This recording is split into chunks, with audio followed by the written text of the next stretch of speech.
নমস্কাৰ বন্ধু বা বান্ধৱীসকল, মই আজি আপোনাক পঢ়াম ক্লাছ 8ৰ বিজ্ঞানৰ লেচন 3 এক নম্বৰ কোৱেশ্চন আনচাৰখিনি আপোনাক আজি বুজাই দিম। 1 নম্বৰ, তলৰ কোনবোৰক পিটি পিটি পাতল পাতল আকাৰলৈ নিব পাৰি? ক নম্বৰ আছে জিংক, খ নম্বৰ আছে ফসফৰাছ, গ নম্বৰ আছে গন্ধক, খ নম্বৰ আছে অক্সিজেন। শুদ্ধ উত্তৰটো হ'ল ক নম্বৰ জিংক। তলত দিয়া কোনটো উক্তি শুদ্ধ? সকলো ক নম্বৰ সকলো ধাতু নমনীয়া, খ নম্বৰ সকলো অধাতু নমনীয়া, গ নম্বৰ সাধাৰণতে ধাতুসমূহ নমনীয়া, ঘ নম্বৰ কিছুমান অধাতু নমনীয়া।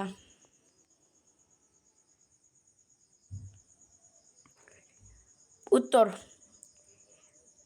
শুদ্ধ উত্তৰটা গ নম্বৰ সাধাৰণতে ধাতুসমূহ নমনীয়া।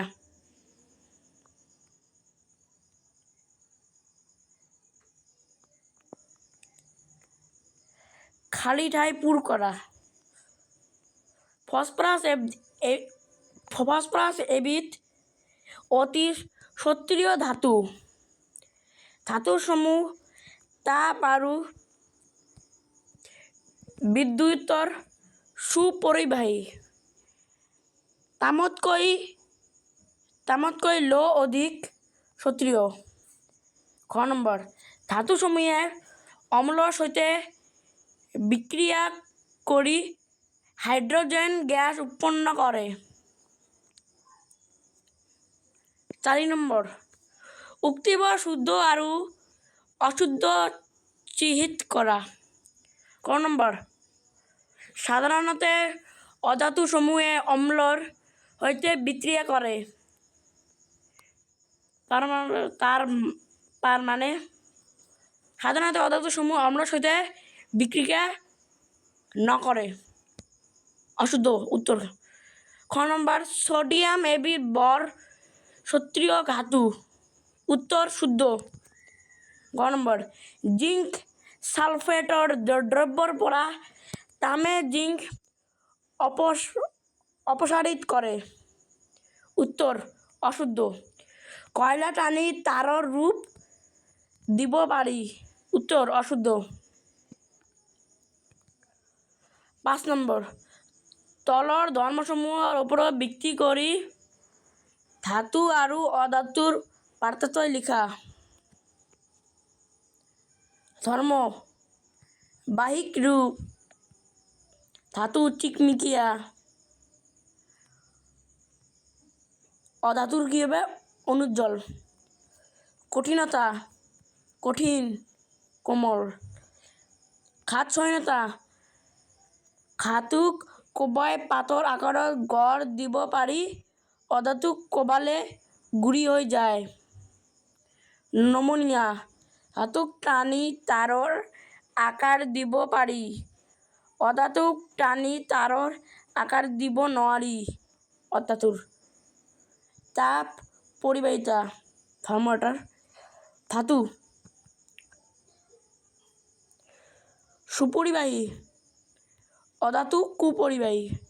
বিদ্যুৎ পৰিবাহী ধাতু সুপৰিবাহী, অধাতু কুপৰিবাহী। 6 নম্বৰ দিয়া আছে কাৰণ দৰ্শোৱা। খাদ্য সামগ্ৰী মেৰিবলৈ এলুমিনিয়াম পাত ব্যৱহাৰ কৰা হয়। উত্তৰ খাদ্য সামগ্ৰীৰ এলুমিনিয়ামৰ পাত মেৰিয়ালে ই খাদ্যত অক্সিজেন আৰু অন্যান্য বস্তুৰ বিক্ৰিয়া ঘটাত বাধা দিয়ে, যাৰ ফলত খাদ্যবস্তুৰ সোৱাদ আৰু গুণাগুণ অটুট থাকে। ধাতুৰ ঘাতচহনীয়তা গুণৰ বাবে আমি এলুমিনিয়ামৰ ধাতুৰ পাত তৈয়াৰ কৰিব পাৰি। খ নম্বৰ জুলীয়া পদাৰ্থত তপতাপ লৈ ব্যৱহাৰ কৰা নিমজ্জন দ্ৰব্যবোৰ ধাতৱীয় পদাৰ্থৰে নিৰ্মিত। উত্তৰ ধাতুবোৰ হৈছে তাপ আৰু বিদ্যুতৰ সুপৰিবাহী, সেয়েহে জুলীয়া পদাৰ্থ তাপলৈ ব্যৱহাৰ কৰা নিমজ্জন দ্ৰব্যবোৰ ধাতবীয় পদাৰ্থৰে নিৰ্মিত। ঘ নম্বৰ, তামে জিংকক ইয়াৰ লৱণ দ্ৰব্যৰ পৰা অপসাৰিত কৰিব নোৱাৰে। উত্তৰ, তাম হৈছে জিংকতকৈ কম সক্ৰিয় ধাতু। জিংকক ইয়াৰ লৱণ দ্ৰব্যৰ পৰা অপসাৰিত কৰিবলৈ তাতকৈ অধিক সক্ৰিয় ধাতুৰ প্ৰয়োজন হ'ব। সেয়েহে তামে জিংকক তাৰ লৱণ দ্ৰব্যৰ পৰা অপসাৰিত কৰিব নোৱাৰে। ঘ নম্বৰ, ছডিয়াম আৰু পটাছিয়াম কেৰাচিন ডুবাই ৰখা হয়। উত্তৰ, ছডিয়াম আৰু পটাছিয়াম হৈছে বৰ সক্ৰিয় ধাতু। ইহঁতে অক্সিজেন আৰু পানীৰ সৈতে প্ৰবলভাৱে বিক্ৰিয়া কৰি প্ৰচুৰ পৰিমাণে তাপ উৎপন্ন কৰে। সেই কাৰণে ইহঁতক কেৰাচিনত ডুবাই ৰখা হয়। ৭ নম্বৰ, তোমালোকে নেমু টেঙাৰ আচাৰ এলুমিনিয়ামৰ পাত্ৰ এটাত সংৰক্ষিত কৰি ৰাখিব পাৰিবা। বায়া কৰা। উত্তৰ, নেমু টেঙাৰ আচাৰ এলুমিনিয়ামৰ পাত্ৰত সংৰক্ষণ কৰিব নোৱাৰি। কাৰণ নেমু টেঙাত থকা এচিডে এলুমিনিয়াম ধাতুৰ সৈতে বিক্ৰিয়া কৰি হাইড্ৰজেন গেছ উৎপন্ন কৰিব আৰু আচাৰখিনি নষ্ট হ'ব। ৮ নম্বৰ, এত থকা পদাৰ্থসমূহক স্তম্ভ বিধ থকা সিহঁতৰ ব্যৱহাৰৰ লগত মিলোৱা। উত্তৰ, সোণাৰ কি হ'ব? অলংকাৰ। লোৰ যন্ত্ৰপাতি। এলুমিনিয়ামৰ খাদ্য মেৰুৱা। কাৰ্বনৰ ইন্ধন। তামৰ বিদ্যুতিক তাৰ। পাৰাৰ থাৰ্মোমিটাৰ। কি ঘটিব যেতিয়া শব্দ সমীকৰণ লিখা? তামৰ প্লেটৰ ওপৰত লঘু ছালফিউৰিক এচিড ঢলা হয়।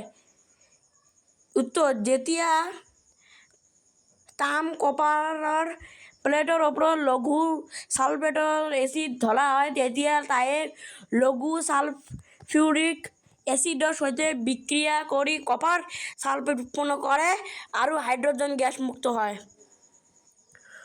কপাৰ প্লাছ লঘু ছালফিউৰাছ কি change? Copper sulphate plus hydrogen.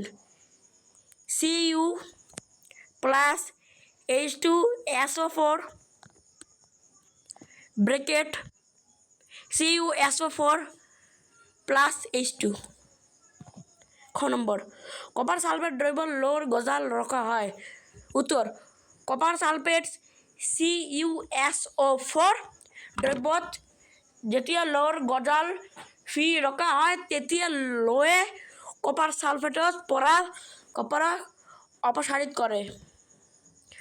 লো plus copper sulphate ferrous sulphate plus copper. Bracket Fe bracket close plus bracket CuSO4 bracket close bracket SeSO4 bracket close plus Cu bracket. 10 number, সলনিয়ে এক টুকুৰা জলত এঙাৰ লৈ তাৰ পৰা ওলোৱা গেছখিনি পৰীক্ষানলী এটাত সংগ্ৰহ কৰিলে। ক নম্বৰ, তেওঁ কেনেদৰে গেছটোৰ প্ৰকৃতি জানিব পাৰিব? পৰীক্ষানলীত সংগ্ৰহ কৰা গেছখিনিত অলপ পানী যোগ কৰিলে দেখা যাব যে পানীখিনিত গেছ দ্ৰৱীভূত হৈছে। এতিয়া দ্ৰব্যটো নীল লিটমাছ কাগজেৰে পৰীক্ষা কৰিলে দেখা যাব যে নীলা লিটমাছ কাগজখনৰ বৰণ ৰঙা হৈছে। ই গেছটোৰ আম্লিক প্ৰকৃতি সূচায়। খ নম্বৰ, এই ক্ষেত্ৰত জ্বলন্ত এঙাৰ টুকুৰাৰ পৰা ওলোৱা গেছখিনি হৈছে carbon dioxide gas bracket CO2। এঙাৰ plus oxygen carbon minus di minus oxide. C plus oxygen carbon dioxide. CO2 মানে কাৰ্বন ডাই অক্সাইড। 11 নম্বৰ দিয়া আছে এদিন এখন ৰীতাই মাকৰ লগত গহনাৰ দোকানলৈ গৈছিল। তেওঁক মাকে সোণাৰীজনক এডাল সোণৰ গহনা পালিচ কৰিব দিলে। পাছদিনা তেওঁলোকে যেতিয়া গহনাডাল ঘূৰাই আনে, তেতিয়া তেওঁলোকে দেখিলে যে গহনাডালৰ ওজন সামান্য কমিছে। ওজন হ্ৰাসৰ বাবে তোমালোকে যুক্তি সহকাৰে এটা কাৰণ দেখুৱাব পাৰিবনে? পাৰিম। উত্তৰ: যেতিয়া গহনা পলিচ কৰিবলৈ দিয়া হয়, তেতিয়া সোণাৰীসকলে গ্ৰহণবিধ একুৱাৰেজিয়া নামৰ এবিধ দ্ৰব্যত ডুবাই ৰাখে, যাৰ ফলত সোণৰ গহনাবিধৰ বহিঃতৰফটো একুৱাৰেজিয়াত দ্ৰৱীভূত হয় আৰু গহনাবিধৰ ওজন সামান্য হ্ৰাস পায়। একুৱাৰেজিয়া মানে কি? নাইট্ৰিক এচিড HNO3 আৰু হাইড্ৰলিক এচিড HCl-ক 1:3 অনুপাত মিহলাই তৈয়াৰ কৰা দ্ৰব্যবিধক একুৱাৰেজিয়া বোলা হয়। নমস্কাৰ বন্ধুসকল, আপোনাক ভিডিঅ'খিনি কেমন লাগিল? ভিডিঅ'খিনি ভাল লাগিলে লাইক কৰিবা, ছাবস্ক্ৰাইব কৰিবা।